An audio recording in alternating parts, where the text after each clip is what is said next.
ઉનાળાની શરૂઆત થઈ ચૂકી છે ત્યારે 12 વાગ્યાની સાથે જ પારો 37 ડિગ્રીએ સુરતમાં પહોંચી જાય છે। તેવામાં આજે કહી શકાય કે સુરતમાં રેડ એલર્ટ જાહેર કરવામાં આવ્યું છે, જેને લઈને સરકાર દ્વારા 1 થી 4 દરમિયાન લોકોને બહાર ન નીકળવી અને કન્સ્ટ્રક્શન કાર્ડ પર કારીગરોને કામ ન કરવાની સૂચના આપવામાં આવી છે। માર્ગદર્શિકા જાહેર કરવામાં આવી છે, કારણ કે જે રીતે રેડ એલર્ટ છે, આ રેડ એલર્ટને લઈને ગરમીનો પારો હાઈ થતાં તમામ વ્યક્તિઓને ચામડી દજાડતી ગરમીનો અહેસાસ થાય છે, તેને લઈને ગરમ વાતાવરણને લઈને લોકોની તબિયત ના બગડે તેને લઈને આ જાહેર કરવામાં આવ્યું છે। પણ જાણે સુરતમાં નીતિ નિયમો જોવા મળતા નથી। દ્રશ્ય સીધા જોઈ શકાય છે કન્સ્ટ્રક્શન સાઇટ ઉપર 1 વાગ્યા બાદ 1 થી 4 દરમિયાન તમામ કામ બંધ કરવાની સૂચના છતાં પણ પ્રાઇવેટ કામ તો ઠીક, પણ મેટ્રોનું જે કામ ચાલી રહ્યું છે ત્યાં આગળ પણ કામ કરતા કારીગરો જોવા મળી રહ્યા છે। જે પ્રકારે તંત્ર દ્વારા બપોરે 1 થી 4 લોકોને ઘરની બહાર ન નીકળવાની સૂચના આપવામાં આવી છે, કારણ કે આજે રેડ એલર્ટ જાહેર કર્યું છે। લોકો ગરમીથી બચવા માટે ઠંડા પીણાનો ઉપયોગ કરી રહ્યા છે। ક્યાંક મહિલાઓ દુપટ્ટો અને ચશ્મા તો ક્યાંક પુરુષો કોપીનો ઉપયોગ કરી નીકળી રહ્યા છે। પણ જે પ્રકારે ગરમી છે તે દરમિયાન લોકો ઠંડા પીણાથી પોતાની ગરમી દૂર કરી રહ્યા છે। સાથે સાથે બપોરના સમયે પંખા અને એસીનો ભરપૂર ઉપયોગ કરતા હોય છે, ત્યારે તંત્રએ 1 થી 4 ન નીકળવાની સૂચના આપી છે। પણ અહીંયા નીતિ નિયમો જાણે સુરતમાં રેડ એલર્ટ વચ્ચે લાગતા નથી તેવું જોવા મળી રહ્યું છે। કીર્તેશ પટેલ, ન્યૂઝ 18 ગુજરાતી, સુરત। તો જૂનાગઢ જિલ્લામાં પણ સૂર્યદેવ કોપાયમાન। જૂનાગઢમાં રેડ એલર્ટ જાહેર। શહેરના રસ્તા ઉપર લોકો અને મહિલા ગરમીથી બચવા માટે મોઢા પર દુપટ્ટા કપડા બાંધીને નીકળે છે, તો ઠંડા પીણા તેમજ શેરડી રસની લારીઓ પર લોકો રસ પીવે છે અને તરસ છીપાવે છે। 12 વર્ષ બાદ માર્ચ મહિનાની શરૂઆતમાં ગરમીનો આકરો પ્રકોપ છે। જનજીવન ઉપર વ્યાપક તેની અસર પણ જોવા મળી રહી છે। જૂનાગઢ જિલ્લામાં હાલ ગરમીને લઈને રેડ એલર્ટ જાહેર કરવામાં આવ્યું છે।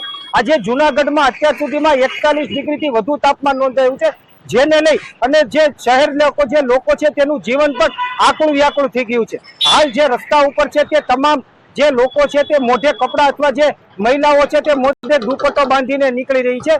બીજી તરફ જોવા જાય તો 2013 પછી માર્ચની શરૂઆતમાં 2025માં આ પ્રથમ એવી ઘટના બની છે કે જ્યારે 2025ના માર્ચ મહિનાની શરૂઆતમાં આવી ગરમી પડી રહી છે, ત્યારે જૂનાગઢ જિલ્લાને રેડ એલર્ટ જાહેર કરતા રસ્તા ઉપર પણ લોકોની ઓછી ચહલપહલ જોવા મળી છે અને લોકો શેરડીનો રસ તેમજ ઠંડા પીણાથી અને ગરમી ઓછો કરવાનો પ્રયાસ કરી રહ્યા છે। અતુલ વ્યાસ, ન્યૂઝ 18 ગુજરાતી, જૂનાગઢ। ફૂડ વિભાગની ટીમની શંકાસ્પદ ગોડાઉન પર રેડ। મોડી રાત્રે શંકાસ્પદ 2 ગોડાઉનમાં રેડ પાડી છે। પાટણ ઊંઝા હાઈવે પર હાંસાપુર નજીક રેડ કરી છે। પાર્થ એસ્ટેટના ગોડાઉન નંબર 21 અને B1 ગોડાઉન સીલ કરાયા છે। ગોડાઉનમાં શંકાસ્પદ ઘી બનતું હોવાની બાતમીના આધારે રેડ કરાઈ છે। રેડ કરતા બંને ગોડાઉન બંધ મળી આવ્યા છે। ગોડાઉન માલિકનો ટેલિફોનિક સંપર્ક ન થતા મોડી રાત્રે ફૂડ વિભાગે 2 ગોડાઉન સીલ કર્યા। ગોડાઉનમાં ખરેખર શંકાસ્પદ ઘી છે કે પછી અન્ય ખાદ્ય વસ્તુ, તે ગોડાઉન ખોલ્યા પછી જ ખબર પડશે। પાટણમાં આંગણિયા પેઢીનો કર્મચારી લૂંટાયો છે। સમીની PM આંગણિયા પેઢીનો કર્મચારી લૂંટાયો।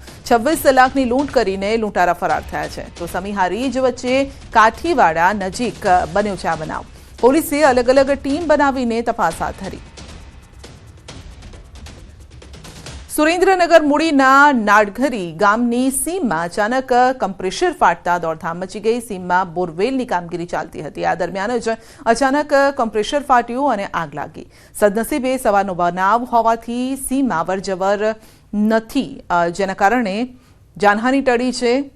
તો લોકોએ જાતે જ પાણીનો મારો ચલાવી આગને કાબૂમાં લેવાના પ્રયાસ કર્યા। આસપાસના લોકોએ આ અંગે ફાયર ફાઇટરને પણ જાણ કરી।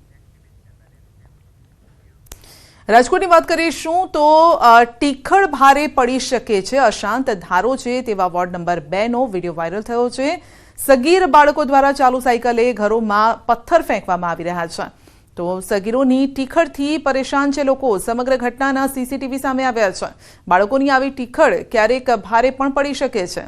તો દ્રશ્યમાં જોઈ શકો છો કે લોકોના ઘર પર બાળકો પથ્થર ફેંકી રહ્યા છે। તો ગુજરાત પંચાયત લેબોરેટરી ટેકનિશિયન મહામંડળે કાર્ય દેખાવ કર્યા છે।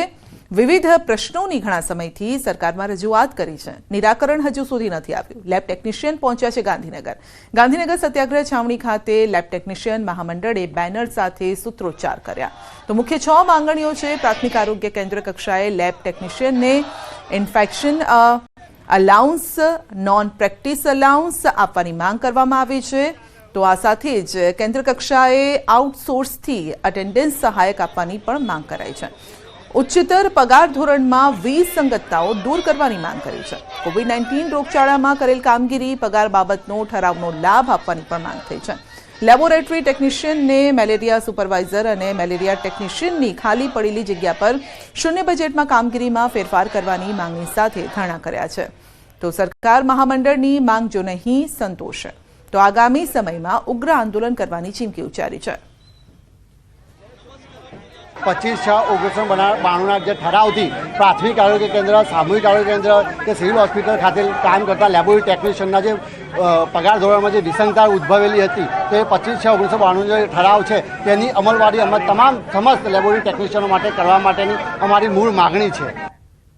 ભારતની જીત પર ધારાસભ્ય રીવાબા જાડેજાએ ટીમ ઇન્ડિયાને અભિનંદન પાઠવ્યા. 12 વર્ષ બાદ ઐતિહાસિક જીતને અભિનંદન પાઠવતા તમામને જીતનો શ્રેય આપ્યો, જ્યારે કે રવિન્દ્રસિંહ જાડેજાના સંન્યાસની બાબતને અફવા ગણાવી છે. કહ્યું છે કે એમની ઇન્સ્ટાગ્રામ સ્ટોરી જોઈ લો.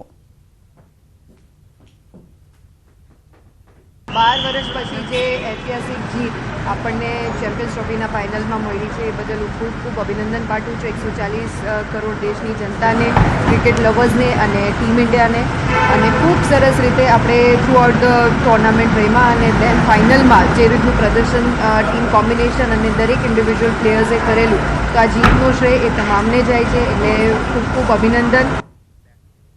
14 મહિલા CISF અધિકારીઓ સહિત 125 જવાનોનો કાફલો દેવભૂમિ દ્વારકા પહોંચ્યો. સમુદ્રીય તટની સુરક્ષા માટે નીકળેલી CISF જવાનોની સાયકલ રેલી દ્વારકા દરિયાકાંઠે પહોંચી. જવાનોની સાયકલ રેલી કચ્છ લખપતથી શરૂ થઈ હતી અને કુલ 6553 કિલોમીટરની સાયકલ રેલી કન્યાકુમારી ખાતે પૂર્ણ થશે. આ રેલી પૂર્વ અને પશ્ચિમ બે તરફના રાજ્યોમાંથી શરૂ થઈ છે અને જવાનો તમામ સમુદ્ર તટ વિસ્તારની 25 દિવસમાં જ साइकिल द्वारा मुलाकात लेशे. इस रैली का मकसद है कोस्टल जनसंख्या जो है, तटीय क्षेत्र में रहने वाली जनसंख्या है, उसमें सुरक्षा के प्रति अवेयरनेस को लेके आना. इस रैली का मोटिव है सुरक्षित तट समृद्ध भारत.